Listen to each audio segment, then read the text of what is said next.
அன்னையின் சந்தேகத்தை உணர்ந்த அனுமன் கூப்பிய கரங்களுடன் நின்ற இடத்திலேயே நின்றபடி, அன்னையே, தாங்கள் என்னை நம்ப வேண்டும். ஸ்ரீராமரின் அனுகிரகத்துடன் சமுத்திரத்தை கடந்து ராவணன் சிரசில் அடியெடுத்து வைப்பதைப் போல் இந்த மண்ணை மிதித்திருக்கிறேன். இனி நடப்பவையெல்லாம் நன்மைக்கே. தாங்கள் சந்தேகம் கொள்வது போல் நான் ராவணன் அல்ல.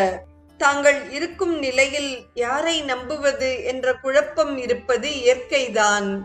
என்னை நம்புங்கள் என்று வணங்கினார்.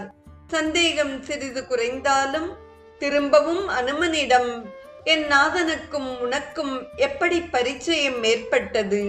அவரின் அங்க அடையாளங்களை கூறினால் என் மனம் மேலும் தெளிவு பெறும் என்று கலங்கிய மனதோடு கூறினாள் சீதை.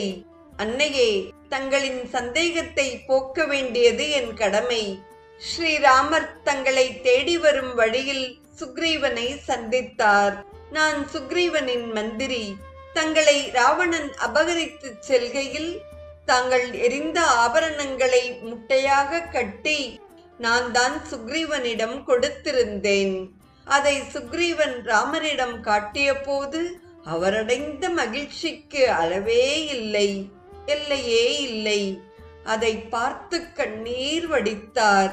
பிறகு ராமர் சுக்ரீவனுக்கு அவருடைய அண்ணனான வாலியை வதம் செய்து ராஜ்ய மகுடம் சூட்டுவதாகவும் அதற்கு பதில் சீதையை தேடுவதற்கு சுக்ரீவன் உதவுவதாகவும் பரஸ்பர உதவி செய்து கொள்வதாக பிரதிஜை எடுத்துக்கொண்டனர். அதன் பொருட்டே தென்திசை நோக்கி அங்கதன் தலைமையில் வந்தோம். தொடர வழி தெரியாமல் சோகத்துடன் நாங்கள் நின்று கொண்டிருந்தோம்.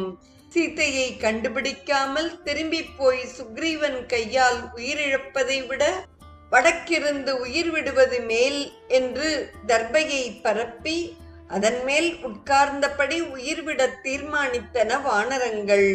அப்போது அங்கதன் இதுவரை நடந்த சம்பவங்களை அனைத்து வானரங்களுடன் பரிமாறிக்கொண்டிருந்தான்.